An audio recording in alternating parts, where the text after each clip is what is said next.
7 avantages de connaître Dieu. 7 choses en guise d'introduction. Écrivez. La connaissance de Dieu est inépuisable. La connaissance de Dieu est inépuisable. Plus vous le connaissez, plus vous réalisez que vous ne le connaissez pas suffisamment. Première chose à savoir, nous introduisons l'enseignement. La connaissance de Dieu est inépuisable.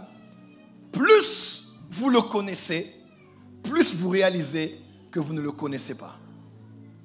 C'est ainsi que la quête de tout homme et toute femme de chercher Dieu est une quête qui ne ressemble pas à un sprint pour le sport ou à une course d'athlétisme, mais à un marathon, ou pour les voyageurs à un voyage.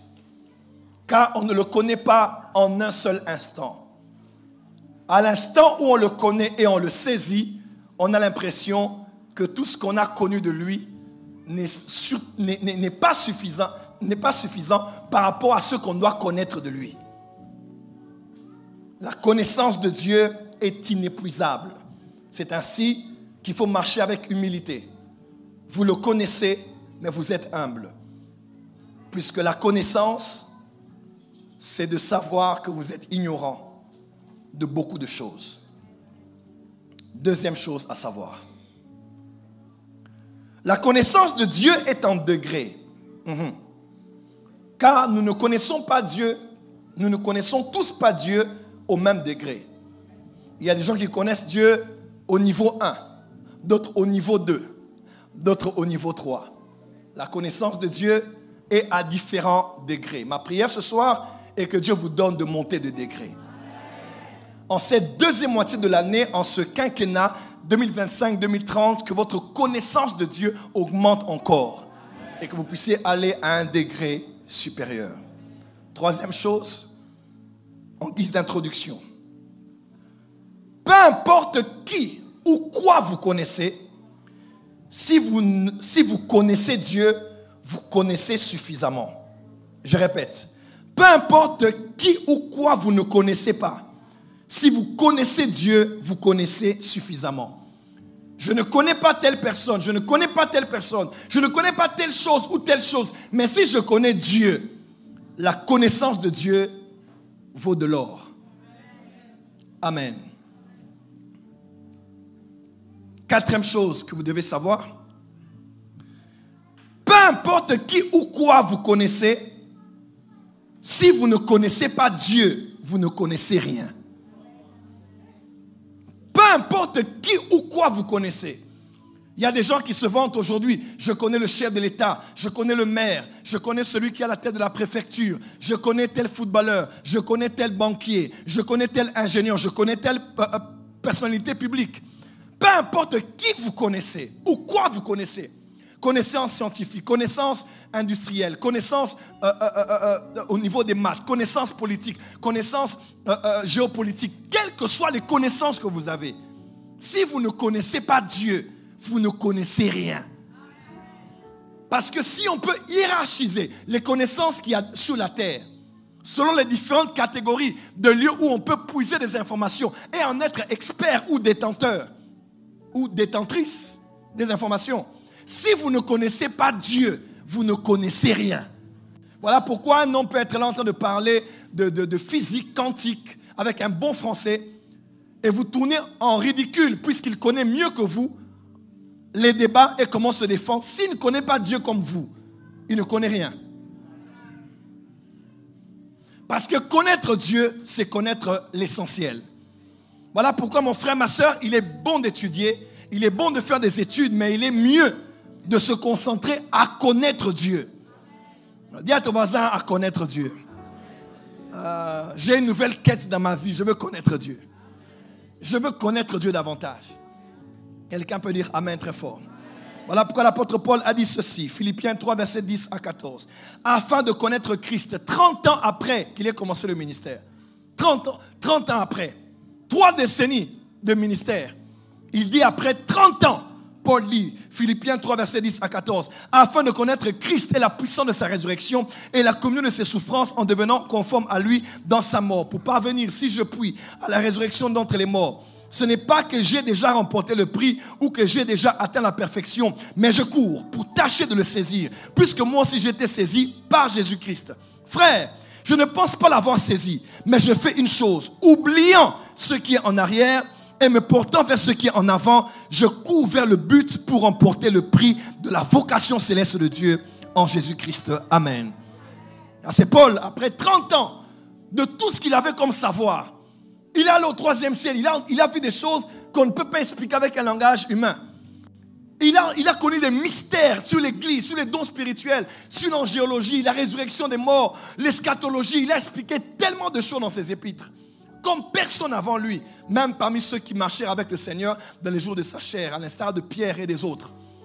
Mais il dit, 30 ans après, en prison, il dit, je cherche à connaître Christ et la puissance de sa résurrection. Il dit, c'est pas que je l'ai déjà saisi. Un homme qui a vu Jésus lui apparaître, il dit, je ne l'ai pas encore saisi. J'abandonne tout ce qui est derrière. Je cours encore pour le connaître. Vous voyez, un homme qui connaît Dieu fait de la connaissance de Dieu sa priorité. Il estime ne toujours pas connaître davantage sur lui. Parce que la connaissance sur Dieu est une connaissance inépuisable. Quelqu'un peut dire Amen. Dis à ton voisin, il est temps pour toi de connaître Dieu. Vous allez même voir Paul, quelques versets avant, il se présente, il dit, je suis hébreu, né d'hébreu, je suis de la tribu de Benjamin, parce qu'il a porté le nom du premier roi d'Israël, Saul. Amen, amen.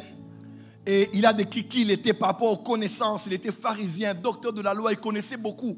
Après, il dit, tout ce que je trouvais comme un gain, là, je l'ai pris comme quelque chose d'inutile, comme quelque chose qui n'a pas de valeur, à cause de l'excellence de la connaissance de Jésus-Christ. Frère, la connaissance, c'est connaître Dieu. Tu peux parler un bon français, connaître l'anglais, être polyglotte, hyper polyglotte. Si tu ne connais pas Dieu, tu ne connais rien. Voilà pourquoi la valeur d'un homme sur la terre est dans la quantité, la qualité d'information, de connaissance qu'il a sur Dieu. Ce qu'il connaît sur Dieu, l'expérience qu'il a avec Dieu, c'est ce qui est plus important. À notre université de Kinshasa, on nous racontait une histoire où il y avait un professeur tellement intelligent. Je crois que c'était, il donnait le cours de... C'était en Polytechnique. Il donnait des cours, il parlait de Dieu. Et puis, le frère le plus zélé, ce jour-là, après les cours, n'était pas resté. Il était au home. Donc, au home, là où les étudiants restent. Et il faisait un débat sur Dieu qui existe. Et puis, il dit, Dieu n'existe pas. Il dit, même Jésus, là, derrière, il n'existe pas. Alors, tout le monde n'a pas pu faire un débat avec lui, jusqu'à ce qu'on aille chercher le frère le plus zélé. On dit, notre frère là, le pasteur n'est pas là. Il faut qu'on aille chercher pour qu'il vienne. Parce qu'ici, on est en cours d'argument. Et le frère là mangeait ce qu'on appelle, chez nous on appelle les masangu. C'est-à-dire, il mangeait les maïs. Enfin, nous, on peut prendre les maïs, on va les bouillir, ou bien on va les frire et on les mange des fois. Ma grand-mère a l'habitude de les faire avec les arachides. Ouais? Elle va bouillir cela, elle met les maïs et puis elle met du sel. C'est tellement bon, surtout en période de saison sèche là. Quand on a froid, alors, hein? Tu sens le goût dans la bouche, hein? Revenez à l'église ici, maman. Alléluia. Alléluia. Et le frère a pris ses maïs et il mangeait. On a dit, mais le professeur là-bas, c'est chaud. Il dit, d'accord. Il dit, mais il est en train de faire des débats. Il dit, c'est pas grave. Il a pris le maïs et puis il va voir le professeur. Et le professeur dit, oh, pasteur, tu es là. Il dit, mais Jésus-Christ là, c'est des histoires qu'on a inventées. Il a commencé à parler. Il dit, d'accord. Il dit, d'accord, vous dites que Jésus n'existe pas et qu'il n'existe pas, tout ça. Il dit, il n'y a pas de problème. Il dit, ok, d'accord, je voudrais vous poser une question. Il dit, mais pose ta question. Il dit, j'aimerais que vous puissiez me décrire le goût que j'ai dans la bouche pendant que je mange ce maïs.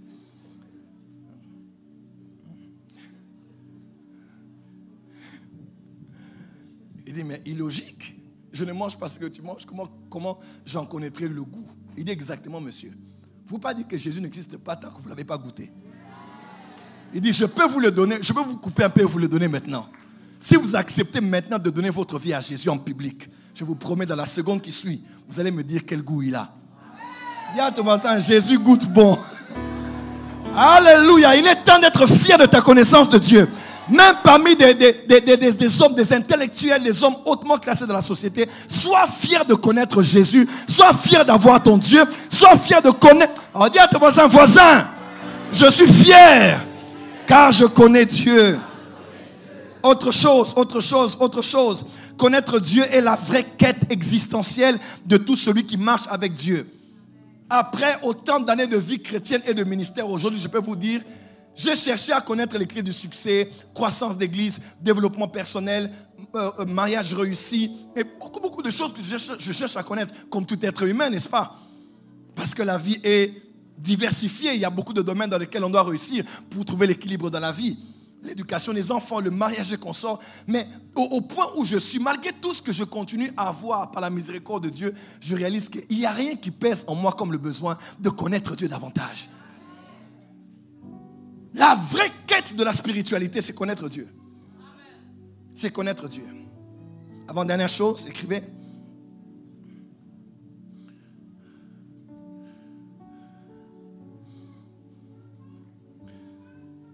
Alléluia. Connaître Dieu peut éventuellement te conduire à une vie d'isolation et d'incompréhension de la part des hommes. Mais à la suite, il apporte la distinction de la part de Dieu. Je répète, connaître Dieu peut éventuellement te conduire à une vie d'isolation et d'incompréhension dès le départ, de la part des hommes.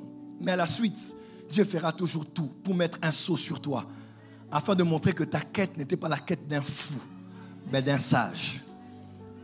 Il est possible que tu sois ici, tu viens de donner ta vie à Jésus. Il est possible que tu sois ici, tu as quelque part dans ta vie chrétienne, né d'une famille d'une autre religion, né d'une famille des athées, né d'une famille où on ne croit pas en Dieu. On te voit, tu es en train de lire la Bible, de prier, de suivre des lives, de prier en langue, d'être excité à l'église. On peut te traiter de fou et de folle. Dis à ces hommes et ces femmes, ce n'est qu'une question de temps. Dans peu de temps, vous verrez que ma quête de connaître Dieu, de connaître son cœur, de connaître ses pensées, de connaître ses voies, n'était pas la quête d'un fou ou d'une folle, mais d'un sage qui au présent a vu le futur et a su qu'il y a un grand prix à payer aujourd'hui, mais le prix à gagner en vaut la peine. Dis amen très fort. J'aimerais fortifier quelqu'un qui marche en Jésus aujourd'hui. Ne baisse pas les bras et n'abandonne pas. Continue de jeûner, continue de prier, continue d'avancer. Cherchez Dieu pour le connaître. C'est la quête des vrais hommes spirituels. Et pour terminer, ceux qui connaissent Dieu sont connus par lui et ne seront jamais inconnus sur la terre. Aïe, aïe, aïe, aïe. Tous ceux qui connaissent Dieu sont connus par lui. Pourquoi? Parce que tous ceux qui cherchent à connaître Dieu cherchent Dieu. Et il a dit, je me laisserai trouver auprès de ceux qui me cherchent. Tu le cherches dans la Bible, tu le cherches dans les jeûnes, tu le cherches dans la prière, tu le cherches dans les questions que tu poses aux aînés. Dieu voit que tu le cherches. Et puisque tu t'approches, Jacques a dit, approchez-vous de Dieu et il s'approchera de vous. Tu étais loin, il était loin, mais plus tu le cherches, plus il te cherche. Parce que ce que tu cherches te cherche. Et vous arriverez à un point où, quand maintenant vous êtes en communion, Dieu va te montrer qu'il te connaît. Et puisqu'il te connaît, et que tu t'es isolé des hommes pour le connaître lui, au milieu des hommes, tu ne passeras plus inaperçu. Il va te distinguer dans ta génération au point où parmi ces hommes-là, dans les ténèbres, ils te verront comme une lumière qui brille dans les milieux obscurs. J'aimerais dire à quelqu'un, celui qui connaît Dieu et qui est connu de lui ne passera jamais inaperçu sur la terre. Je décrète et déclare que la saison est arrivée où tu seras la référence. Pourquoi Dieu fera qu'on te connaisse toi? Parce qu'il fera de toi l'adresse de la connaissance de sa personne, afin que tous ceux qui ne le connaissent pas le connaissent par toi.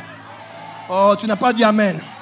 Il y a toujours quelqu'un qui paye le prix. Il y a toujours une femme qui paye le prix. Dans une famille où les gens ne prient pas, sont dans les idoles, sont dans les divinités païennes. Il y a toujours quelqu'un qui s'isole, qu'on rejette, mais qui cherche Dieu. Quand tu l'auras trouvé, ils viendront vers toi et diront, qu'est-ce qui s'est passé dans ta vie? Et tu diras, vous voyez les jours où j'étais là, j'allais à Sarcelles, je rentrais. C'est ce que je cherchais. Et ils vont dire, où est-ce que cela se passe? Tu diras, viens et vois. Tu n'as pas dit amen là où tu es. Acclame très fort toi qui cherches Dieu. Merci Saint-Esprit. 7 avantages de connaître Dieu. Premier avantage. Connaître Dieu vous procure la vie éternelle. Come on. Jean 17, verset 3. L'apôtre et prophète Jean a dit ceci. Or, la vie éternelle, c'est qu'ils te connaissent, toi, le seul vrai Dieu, et celui que tu as envoyé, Jésus-Christ. La vie éternelle, c'est connaître Dieu.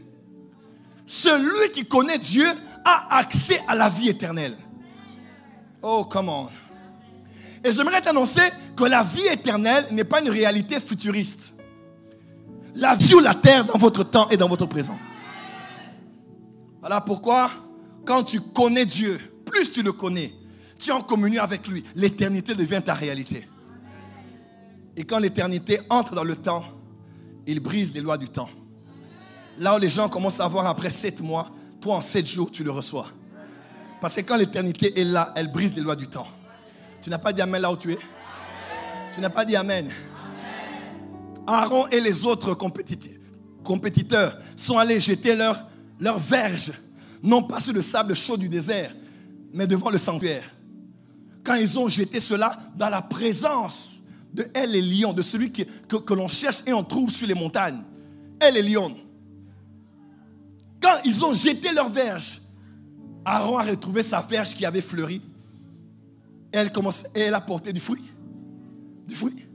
Et des bourgeons. Donc, les débuts des fruits. Et pourtant, en temps normal, il fallait... Déjà, une verge est une branche qu'on a séparée de son tronc depuis très longtemps. Plus de connexion, plus de réception de la sève. J'aimerais dire à quelqu'un, même si on t'a déconnecté de là où tu travailles, même si on t'a déconnecté de ta famille, ne t'inquiète même pas. Le plus important, ce n'est pas d'être connecté à eux, mais être connecté à Dieu. Est-ce que ça rime ici? Dis amen très fort. Il a été connecté, la verge connectée seulement à Dieu. Quelque chose s'est passé.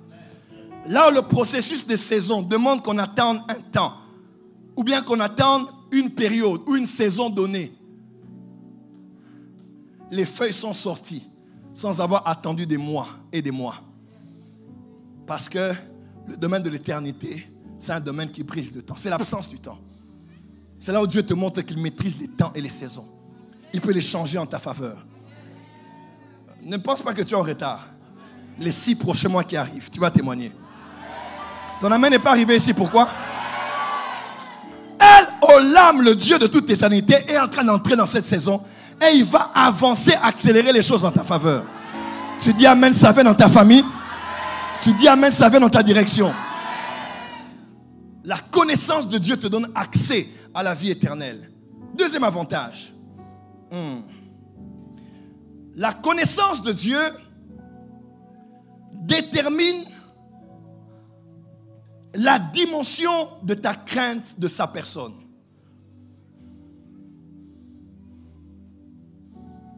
Moins tu le connais, moins tu le crains. Plus tu le connais, plus tu le crains. Moins tu le connais, moins tu marches en tremblant. Plus tu le connais, dans sa parole, dans la manière dont il a vécu avec les hommes sur la terre avant toi, de ton domaine et de ta dimension, plus tu trembles parce que tu sais qu'il ne fait exception de personne. Écoutez-moi, la Bible a dit ceci. Revenez à vous-même comme il est convenable, ne péchez point, car quelques-uns ne connaissent pas Dieu, je le dis à votre honte. Ils ne connaissent pas Dieu, voilà pourquoi ils vivent comme ils vivent. Parce que la crainte de l'Éternel est attachée à la connaissance de l'Éternel. Quand tu connais vraiment l'Éternel, tu sauras que tu n'es pas le premier que Dieu choisisse. Tu n'es pas la première que Dieu a choisie. Tu n'es pas la dernière. Il a élevé plusieurs avant toi dans ton domaine. Pendant que tu es là, il y a plusieurs en Amérique du Sud, en Afrique du Nord, quelque part dans un autre pays, qui font ce que tu fais plus même avec Dieu. Et après toi, quelqu'un, selon même la loi de la seconde gloire là, quelqu'un viendra après toi et fera plus que ce que tu fais. Donc il n'y a pas de sujet d'orgueil, pas de sujet d'en abuser. Pourquoi? Parce que Dieu tient compte plus de ses plans que les animateurs de ses plans. Dieu tient compte plus de ses dessins que des hommes qu'il utilise dans ses dessins. Dieu peut enterrer son oint, mais son plan continue. Oh, tu n'as pas dit amen là où tu es. Et si tu te dis, je ferai ce que je veux parce que je suis oint, parce que je suis prophète, parce que j'ai l'argent, parce que je suis ceci, je suis cela, Dieu peut te disqualifier. Hein? Et ça fait mal. Ça fait mal que tu sois un Moïse vivant et Dieu te dit, lui, il prend ta place. Ça fait mal de savoir que tu es un David encore là, mais Dieu dit, oint Salomon à ta place. Frère, il est possible que quelqu'un vive ta vie, que quelqu'un fasse ce que tu étais censé faire, que quelqu'un accomplisse les promesses que toi tu avais reçues dans ta chambre, ça fait 20 ans. Toi tu as eu les promesses, mais quelqu'un commence à vivre la vie que tu devais avoir. Et c'est Dieu qui le fait, parce que tu as abusé de la grâce que tu as eue. Est-ce que parce que la grâce de Dieu surabonde qu'on doit pécher? Non, au contraire. Parce qu'on connaît la valeur de la grâce et de sa miséricorde, on ne doit pas jouer avec Dieu. C'est un Dieu bon, miséricordieux, mais dans Hébreu on dit, oui, c'est un feu dévorant. Tu n'as pas dit amen là où tu es. Dis amen là où tu es. Dis voisin, voisin. Si tu connais Dieu, tu vas le craindre. Parce que tu sais qu'il n'est pas un homme. Il est bon, mais il n'est pas bonbon. Il est doux, mais il n'est pas doudou.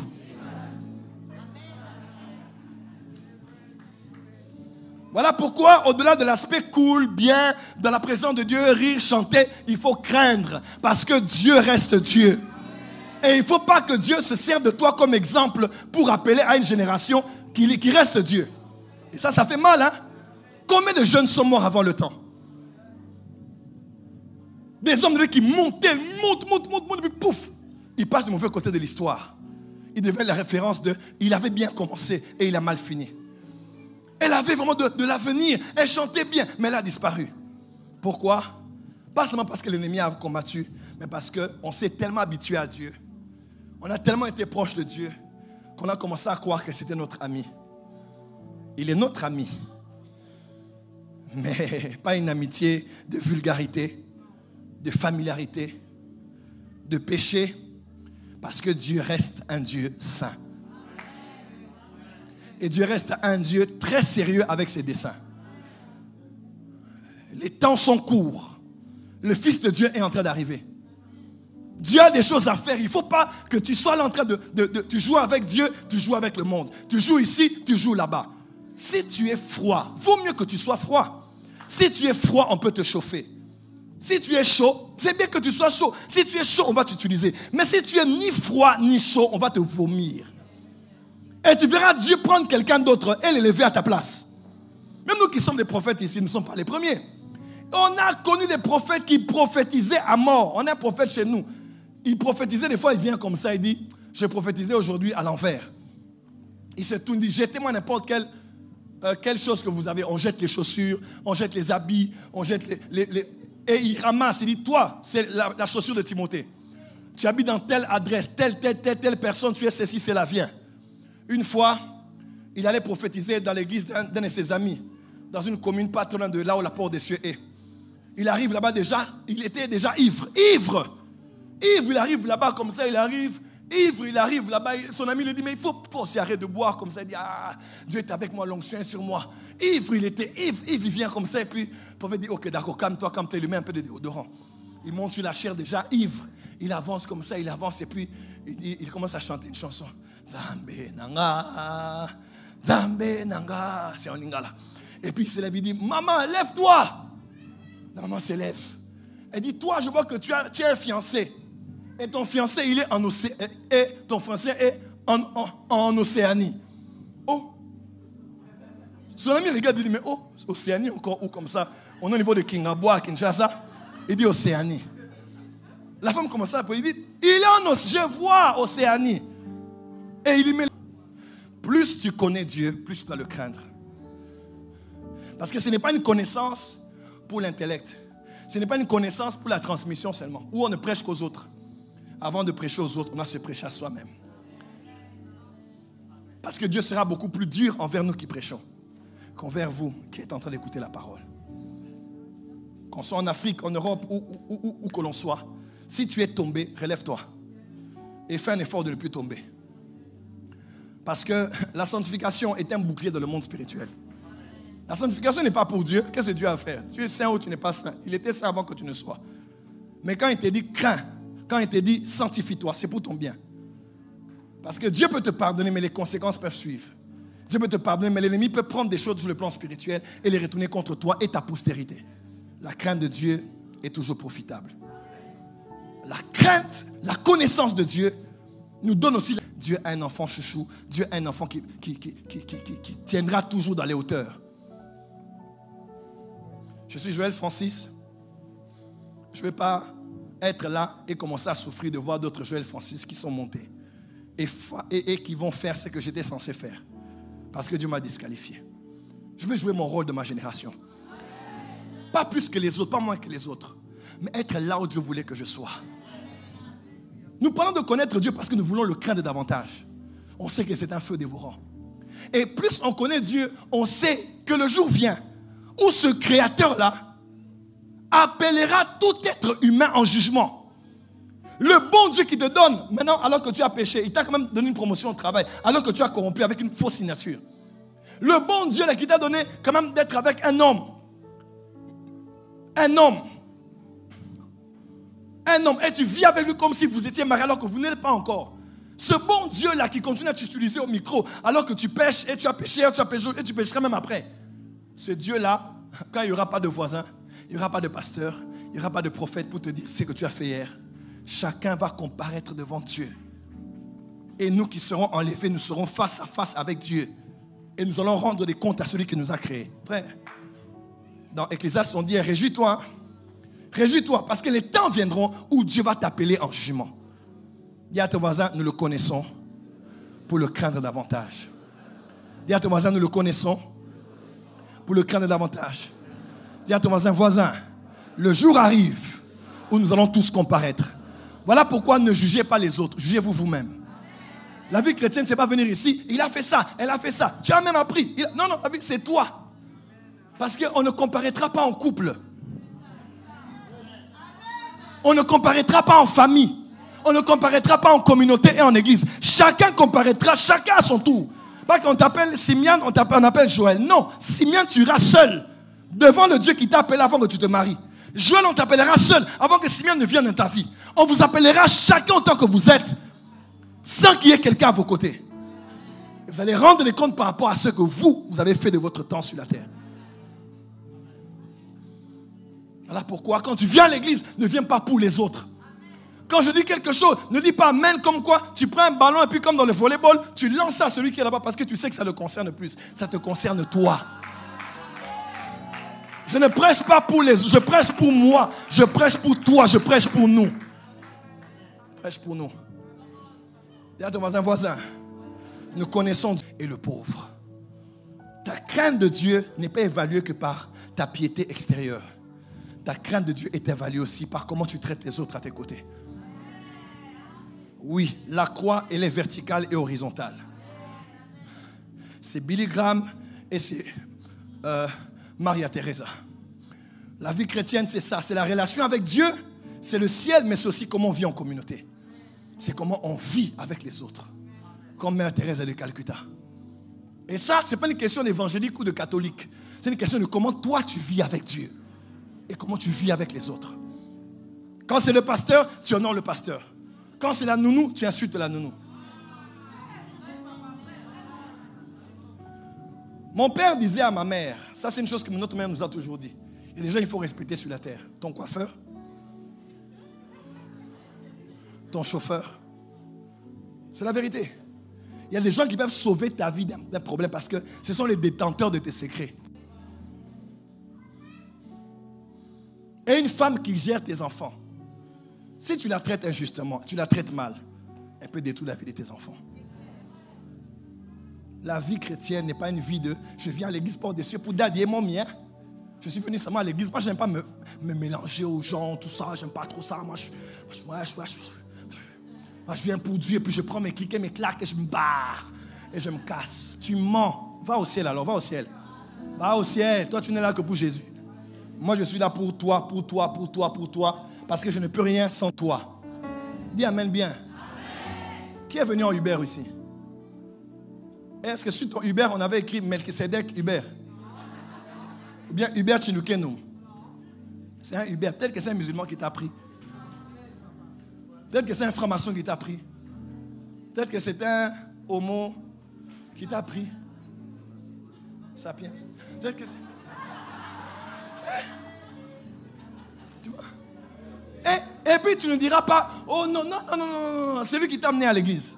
Dans la vie, traitez bien les gens. Chrétien ou païen, qui que soit cette personne, traitez bien les gens. Le monde est petit, la vie est courte, la vie a des surprises. Tu ne sais pas qui peut t'aider dans la vie. Dis amen très fort là où tu es. Donne-moi un amen bien là où tu es. Arrêtez de vous critiquer les uns les autres à l'église. Arrêtez de...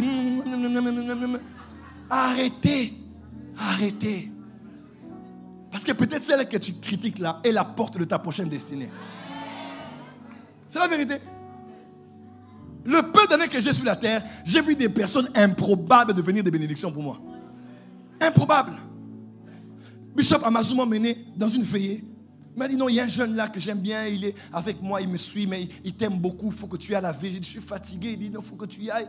Je suis allé comme ça dans une veille, j'ai travaillé, et j'avais des déprimes, mais j'avais des problèmes personnels terribles. Tu as dit c'est vrai, tu connaissais? Toi, tu connaissais. Pas dire c'est vrai, il faut dire c'est faux. C'est faux. Papa a toujours raison, papa a toujours voilà. Mais regardons aujourd'hui, il est bénédiction pour combien de personnes? On peut dire que c'est un jeune seulement normal avec sa femme. Il avait du monde dans sa vie. Du monde. Mais si je me disais c'était rien, je suis béni par lui. J'ai prêché des messages, tu sais ça. Toi. Ce sont mes messages. C'est les messages de qui? Papa. Dis amen bien. Vous pouvez checker là. Il est même tout un témoignage. Lui, on l'a même montré qu'il devait venir chez moi. Il était un frère très mince comme ça. Si je l'avais négligé aujourd'hui, pas de gens à l'église, les gens sont partis. Mon protocole numéro 1 est parti. Les gens sont partis. Lui aussi, il est parti. J'ai dit, même Jack, après tout ce que Dieu a bien voulu par ma petite vie faire pour lui, il est parti, il m'a laissé. J'étais un Jack. Oui. Voilà pourquoi il faut faire une différence entre les bonnes personnes et les mauvaises personnes.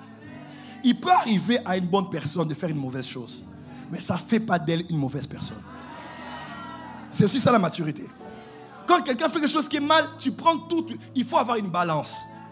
Mets un peu les bienfaits et mets aussi le mauvais. J'ai regardé, quand il voulait me revoir, j'ai dit, il veut revenir. J'avais mal. Je disais, tout le monde, mais pas lui. On a voyagé avec lui, on est parti.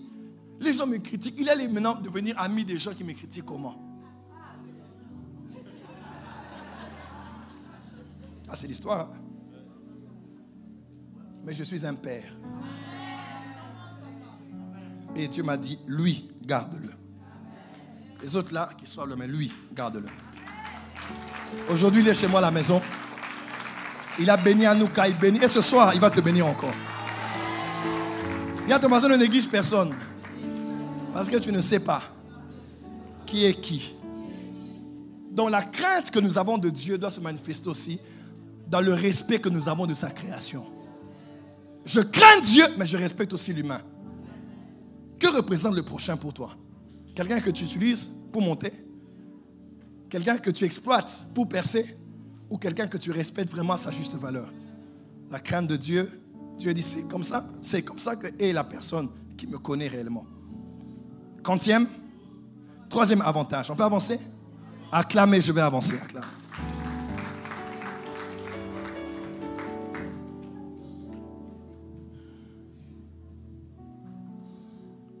Connaître Dieu te donne aussi l'avantage de savoir auprès de qui crier en premier.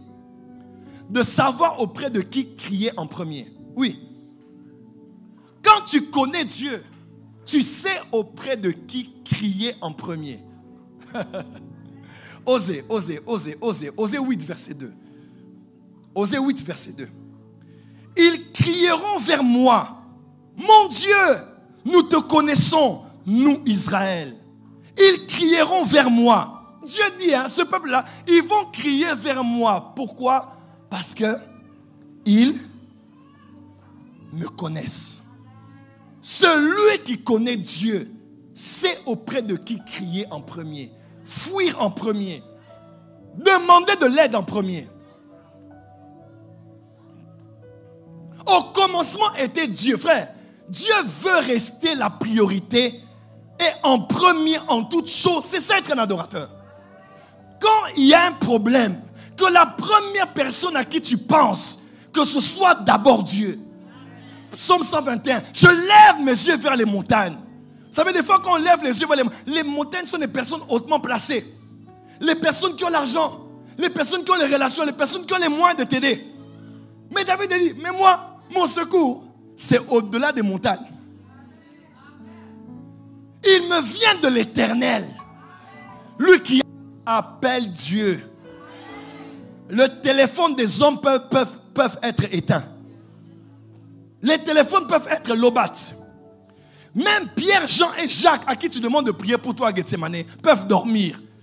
Même moi, ton père spirituel, je peux dormir. Et je suis Sandman qui arrive. Et je t'oublie.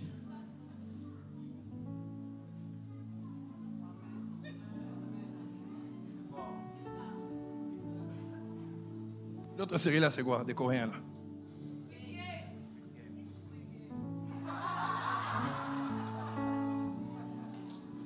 Daddy, tu as prié? Oui, ma fille, j'ai prié pour toi. Et pourtant, je dormais. Parce que je suis un homme. Mais celui qui garde Israël ne sommeille ni ne dort. Les hommes sont importants, oui. Mais quand un problème arrive, quand tu connais Dieu, tu sais que le Dieu de ton père là est avec toi dans la chambre. Tu peux toi-même imposer les mains à cet enfant et dire, la Bible dit, mon père m'a enseigné, sois guéri au nom de Jésus. Sois guéri au nom de Jésus.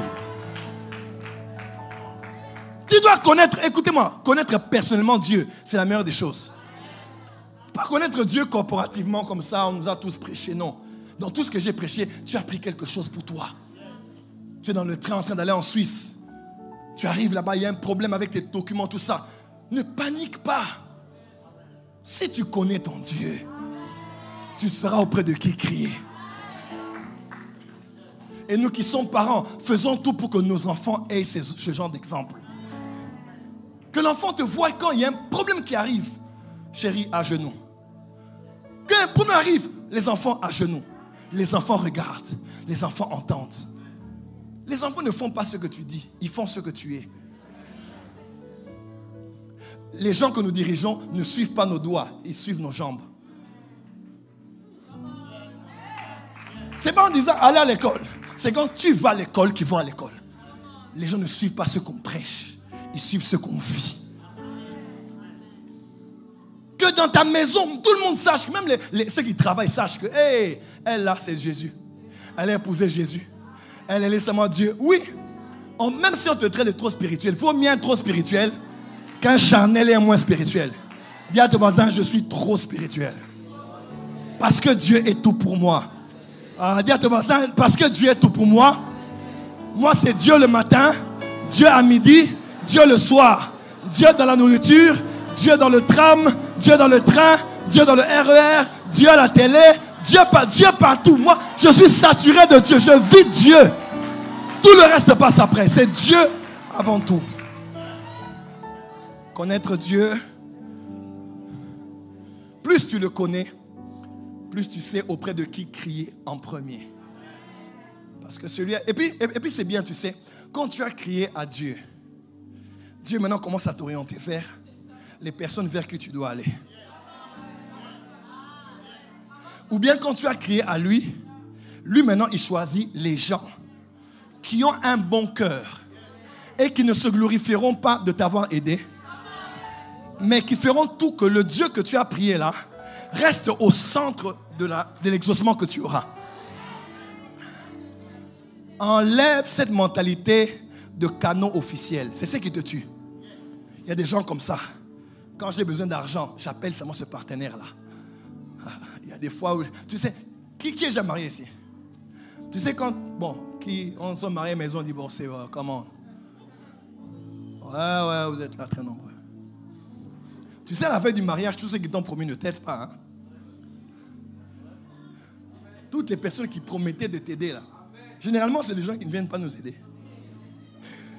Vous avez remarqué ça? Jordi, trouve-nous seulement quelqu'un, moi ton oncle. Je ferai tout pour toi. Tu commences à appeler. C'est comme un monsieur qu'on appelait comme ça, on l'appelle, parce qu'il avait la dette. Non, c'est une femme, on l'appelle. Elle décroche par inadvertance. Elle dit, hey, allô, allô, Agnès, tu es là? J'ai rien avec les Agnès. Agnès, tu es là? Elle dit, l'appareil de votre correspondant soit éteint. Elle dit, tais-toi Agnès, donne mon argent.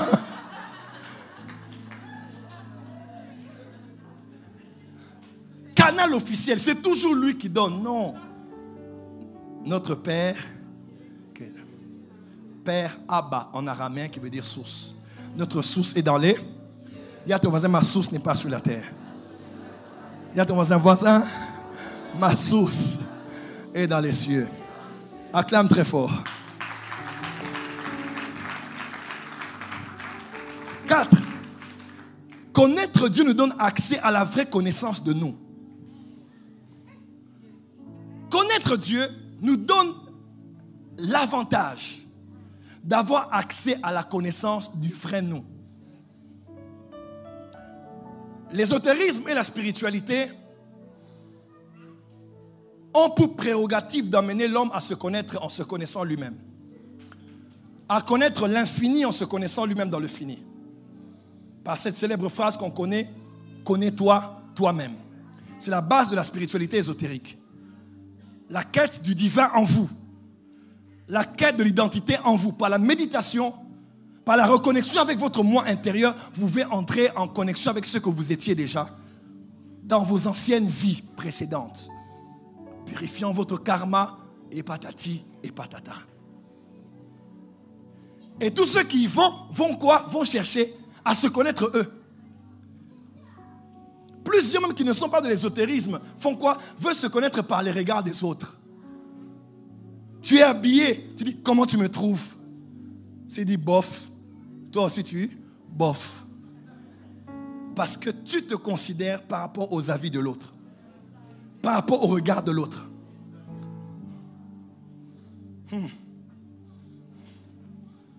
Quand tu arrives quelque part et que tu es très noir de teint, tu es vraiment noir. Oui, il y a noir aussi qui arrive noir. Comme chez nous au Tchad. Oui, ce n'est pas une insulte.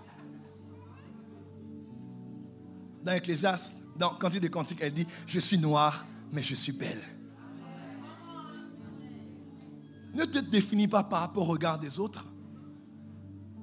Tu n'es pas ce que tes circonstances ont fait de toi. Parce que tu as été violé et que celui qui était venu en deuxième ne t'a connu que physiquement, il est parti. Ainsi de suite, ils se sont succédés en faisant les mêmes choses sur toi. Ne te prends pas pour un objet sexuel. Tu n'es pas ce que tu as subi. Tu n'es pas ce qu'ils ont fait de toi. Come on. Tu n'es pas ce que ces voix des démons te parlent à l'oreille en te disant tu es une bonne à rien. Tu es une bonne à bien de choses. Et je parle comme ton père ce soir, tu vas réussir. Parce que la vraie connaissance de toi se trouve dans la connaissance de Dieu. Écoutez, Jésus dit ceci, il dit, qui dit-on que je suis, moi, le Fils de l'homme? Les uns disent que tu es, les autres disent que tu es. Et Pierre se lève et dit, tu es le Christ, le Fils de Dieu vivant. Jésus dit, ce n'est ni la chair et le sang qui t'ont permis de me connaître, mais c'est mon Père qui est dans les cieux. Parce que tu m'as connu moi, maintenant je te donne la révélation de qui tu es. Pierre. Tu es Simon, tu es Pierre. Simon veut dire roseau. Roseau qui veut dire versatile. Le roseau est là dans les marais. Quand il y a un vent ici, il va ici. Là-bas, il va là-bas. Il va dans toutes les directions parce qu'il est versatile. Il dit, mais dans ce versatilisme, je vois un roc. Jésus est capable de voir une pierre dans une feuille. Donc, Jésus est capable de voir l'extrême que nul ne peut soupçonner en toi. Tu n'es pas faible, tu es fort. Oh, j'arrive pas à prier. En toi, là, il y a une femme de prière. Oh, j'arrive pas à laisser la cigarette. C'est mon addiction, je prie, Dieu me comprend. Tu peux laisser la cigarette, tu peux. Ce soir, tu peux laisser. Parce que avoir la vision, c'est voir dans ce qu'on voit, ce qu'on ne voit pas. Et Jésus, quand il te voit, il voit ce que les hommes ne voient pas. Il voit dans une chénier un papillon. Dans une Esther orpheline, il voit une reine. Dans un pauvre peureux de Gédéon, il voit un vaillant héros. qui ne s'est même pas battu au quartier avec son voisin. Mais Dieu déjà voit un vaillant héros, un homme de guerre. Dieu croit en toi. Je disais, Dieu croit en toi. Tiens un peu légèrement ton voisin, dis, Dieu croit en toi. Dieu croit, il croit, il croit. Ah. C'est quand Pierre a connu Jésus que Jésus lui a révélé sa vraie identité, l'identité de son église et les clés qu'il lui donnait. Ton vrai toi est en Christ. Tu n'es pas déterminé par la lignée de votre famille, par le nom que tu portes, par l'impulsion de ton caractère de temps en temps. Tu n'es pas ce que tu manifestes. Tu es ce que tu es en Jésus. Plus tu le connais lui, plus tu te permets de le connaître. Parce que lui, il est comme un miroir et une lumière. Plus tu t'approches de lui, plus tu te vois exactement tel que lui te voit.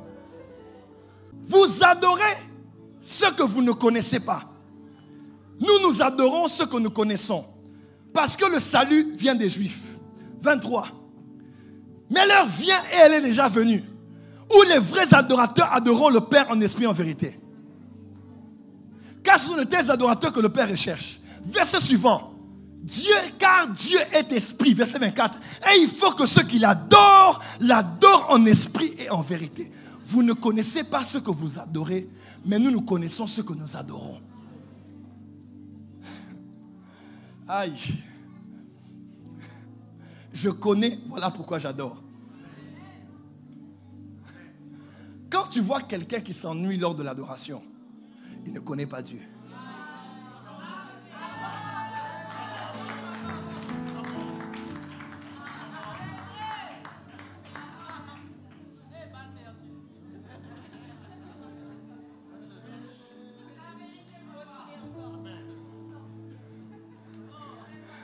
Tu ne le connais pas. Nous connaissons ce que nous adorons. Plus tu le connais, plus tu tombes amoureux de lui et plus tu peux l'adorer. Quelqu'un peut dire amen très fort. Dis à ton voisin, connais Dieu. Tu seras qualifié pour être un vrai adorateur. Et le mot culte veut dire tourner tout autour d'eux. Hein? Papa, venez. Culte veut dire tourner tout autour d'eux. Donc si je fais un culte autour de toi, ne tournons pas autour des hommes lors de l'adoration. Voilà pourquoi on ne doit pas adorer pour plaire aux caprices d'une église. On ne doit pas tourner autour des caprices ou des envies des gens par rapport au cantique. Et il ne faut pas que, quand le culte est terminé, on doit évaluer la hauteur de notre adoration, ou la puissance de l'adoration, ou l'agrément de l'adoration par les réactions du public. Comment vous avez trouvé aujourd'hui? Est-ce que vous avez aimé? Comment ont été les chants? Si vous évaluez l'adoration par rapport aux avis des gens, vous n'êtes pas des adorateurs. Vous êtes des idolâtres. Parce que vous êtes ici pour que les gens soient contents. Parce qu'on a bien chanté aujourd'hui. Il y a des jours où on ne chantera pas bien, mais les larmes seront tellement sincères.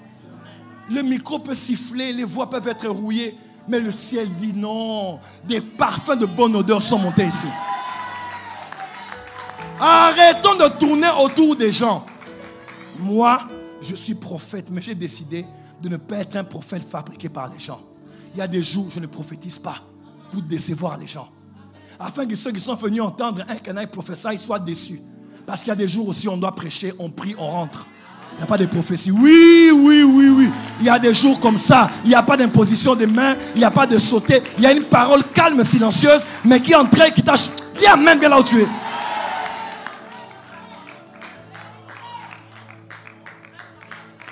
Je ne suis pas là pour tourner autour des gens. Je ne suis pas là pour plaire aux gens. Non, on est là pour plaire à Dieu. Parce que les hommes sont changeants. Tu vas entrer à Jérusalem, ils vont dire fils de David, fils de David. Quelques jours après, ils vont dire crucifiez-le.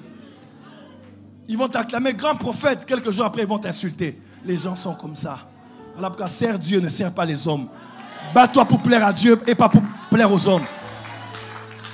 Quand je ne veux pas faire ça aussi, je reste calme. Pas pour plaire aux gens. Parce que les gens sont des suiveurs. Ils sont aujourd'hui, demain, ils vont changer la vie. Les gens sont comme ils sont. Dis Amen. Mais quand je fais un culte autour de Dieu, regarde, quand je suis là, regardez, je le vois de profil. Quand j'arrive ici, je le vois de dos, comme Moïse. Moïse avait droit au dos. Nous avons droit à la face.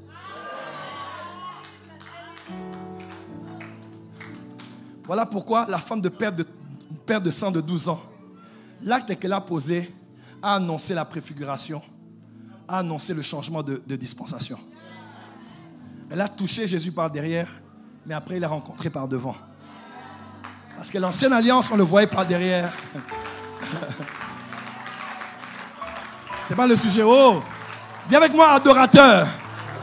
Dis encore adorateur. Quand tu viens ici, tu vois autre chose. Bref, à chaque fois que tu tournes, tu verras une nouvelle facette de lui. Le trône de Dieu est comme du cristal. Quand tu prends du cristal dans la lumière, c'est étrange. Ça laisse passer la lumière et il y a des facettes insoupçonnées qui brillent. Quand tu tournes, tout brille et la brillance n'est pas la même. Le trône de Dieu est ainsi. Chaque fois que tu t'approcheras, tu verras une nouvelle dimension de lui. Voilà pourquoi il faut connaître Dieu pour l'adorer. Et plus tu le connais, plus tu as à dire à son sujet. Mais quand tu t'ennuies, c'est que tu ne l'as pas connu. Oh, combien de chrétiens sont tellement inspirés quand il faut combattre les démons. Esprit de pandémium, esprit de baron samedi. À nous aller.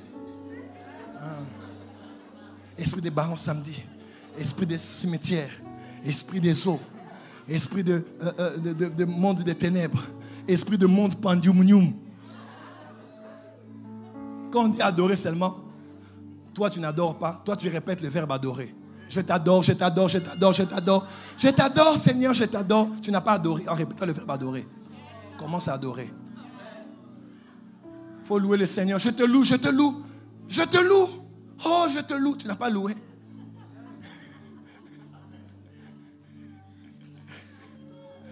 Il y a beaucoup à dire à son sujet.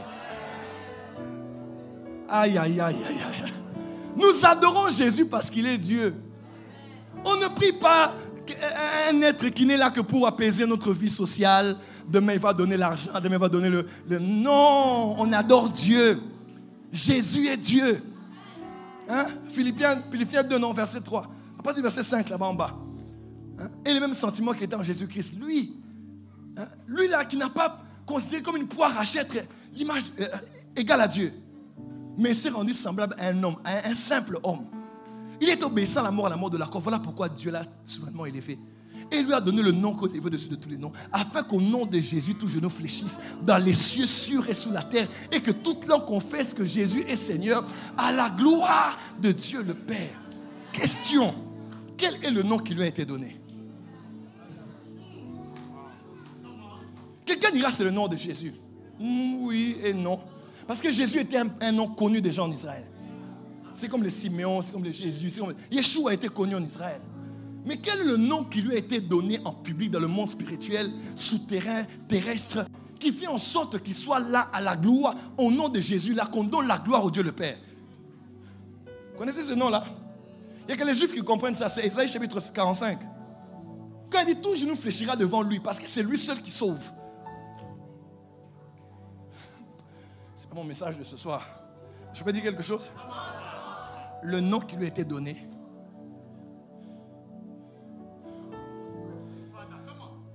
c'est le tétragramme. Yahweh. Tous les Juifs savent qu'il n'y a pas un nom comme je suis. Quand les scribes veulent écrire, quand ils écrivent une phrase, quand ils font arriver dans Yahweh, quand ils veulent écrire Y, ils vont se laver 7 fois.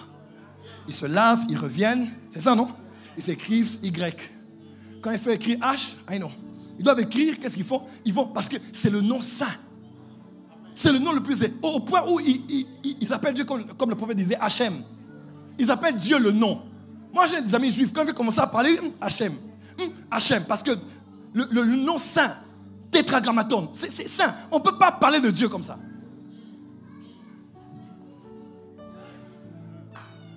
Parce que Jésus, L'univers entier, visible et invisible, devait savoir que c'est lui qui est Dieu. Et qu'au nom de Jésus, les genoux fléchissent à la gloire de Dieu le Père.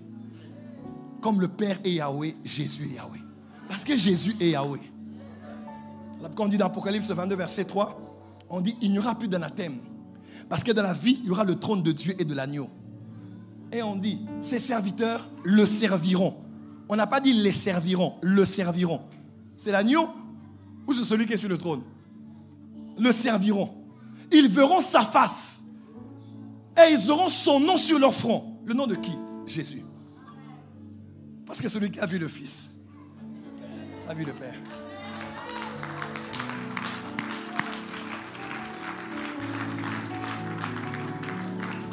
Est-ce que les adorateurs de Jésus sont là? Il est le Fils de l'homme selon Daniel chapitre 7, mais il est le Fils de Dieu, il est Dieu fait chair. Jésus est Dieu. Hey, Jésus est Dieu. Jésus est Dieu. Dis avec moi, Jésus est mon Dieu. Plus fort. Plus fort. Plus fort. Dernier point, c'est le 40e. Hey, je dois arrêter ici. Time. Dernier pour ce soir. Est-ce qu'on va avancer? La connaissance de Dieu détermine la dimension de ta foi dans les épreuves.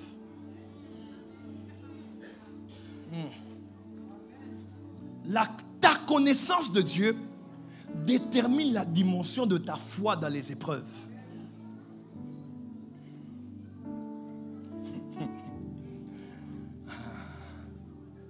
Plus tu connais Dieu, plus grande est ta foi.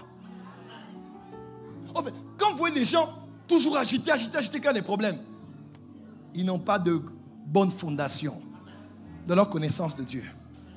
Quand tu vois quelqu'un qui est là, tout va mal mais il est calme. Tout va mal, il dit ça va aller.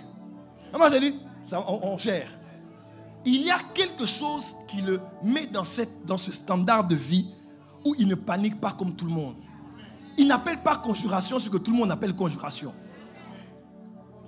Quelqu'un peut dire amen? Quelqu'un peut dire amen? Parce qu'il connaît Dieu. Les amis de Daniel ont dit, roi, s'il te plaît, calme-toi. Notre français. Parce que Dieu ne parle pas français, Dieu parle l'esprit. J'essaie de trouver les mots en français pour expliquer ce qu'il m'a dit. Dieu m'a dit, les chrétiens chancellent parce qu'ils appliquent la foi, parce qu'ils n'appliquent la foi que sur les promesses. Alors que la foi est d'abord appliquée sur Dieu. Ça, c'est quelque chose qui m'a... Je n'avais jamais vu ça. Les chrétiens aujourd'hui se découragent, murmurent, reculent. Pourquoi? Parce que la foi pour eux, elle n'est placée que sur les promesses. Dieu a parlé, j'ai placé ma foi, je persévère, je continue et je sais que ça va s'accomplir. Voilà pourquoi, si ça ne s'accomplit pas, ou ça tarde à s'accomplir, c'est les premiers à murmurer contre le pasteur, contre le prophète qui a prophétisé. Ils vont parler en mal contre les intercesseurs. Ils vont dire que Dieu les a menti. Pourquoi? Parce qu'ils n'ont appliqué la foi que sur les promesses. Et pourtant, la vraie foi n'est pas appliquée sur les promesses qu'on attend. La vraie foi est appliquée sur le Dieu qui a promis. Au point où, s'il le fait, je le crois. Mais s'il ne le fait pas, ces hommes ont prouvé que leur foi n'était pas sur une promesse de salut. Leur foi était l'expression de l'amour inconditionnel qu'ils avaient vis-à-vis de ce Dieu-là.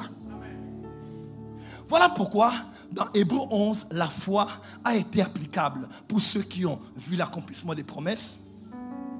Mais la foi aussi a été applicable pour ceux qui n'ont pas vu ce qui leur était promis et qui ont salué les promesses de loin. Pourquoi? Parce que la foi n'est pas une affaire de Dieu a promis, je vais avoir. Les mariages, je vais avoir. Et les passions, je vais avoir. Non, ma foi est en Dieu. Il donne, mais je suis content. Ça tarde, je l'attends. Parce que je le connais. Je sais comment il agit avec les hommes. Même si c'est dur, je sais comment il est. Et au cas où ça ne s'accomplit pas, je suis calme. Je ne comprends pas tout. Je ne sais pas tout. Mais il y a une explication. Si je ne l'ai pas ici, même au ciel, tu me la donneras. Mais je suis stable parce que j'ai foi en toi. Il allait sacrifier son fils. La Bible déclare, il connaissait Dieu. Il estimait que Dieu est puissant. Vous voyez un peu? Il ne plaçait pas sa foi en quoi? Il savait, même quand il allait tuer son fils, il savait que je connais Dieu. Même si l'enfant meurt, il va ressusciter. Vaut mieux mourir avec la foi que de vivre avec des doutes.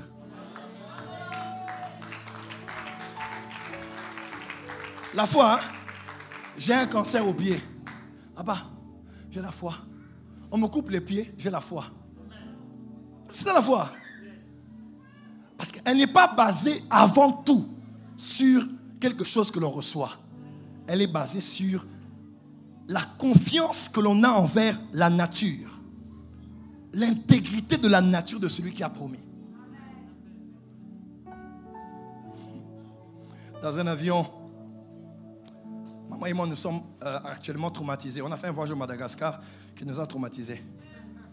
Moi, dans ma vie, je n'ai peur de rien. Rien. Moi, je suis un général. Moi, là, vos trucs là que vous voyez sur les réseaux sociaux, là, il fallait que j'en parle. Ça me fait ni chaud ni froid. Dites amen bien. Quand dans la chair, ça va me toucher, j'entre dans le monde des esprits. Je suis un esprit. Quelqu'un comme moi, là, j'ai été insulté de tous les insultes qu'on a sur la terre. Moi, il faut se renseigner. Il faut leur dire qu'ils se renseignent. Ils ne savent pas qu'ils attaquent. Mais il y a ceci. Il y a ceci. Écoutez-moi très bien ceci. La fille est dans l'avion. L'avion est en train de... Je parle de Madagascar ici, non? Moi, j'ai peur de rien. Je n'ai peur que de deux choses. J'avoue. J'ai peur de l'altitude. Donc, quand je suis sur un escalator, il ne faut pas être à mes côtés parce que je flippe. Je vis à Paris, moi. Je flippe. Je fais quoi? Je flippe. Et de deux, j'ai peur des serpents. Mais je crois que Dieu va m'aider à être délivré de cette peur des serpents. Toute autre chose ne me fait pas peur.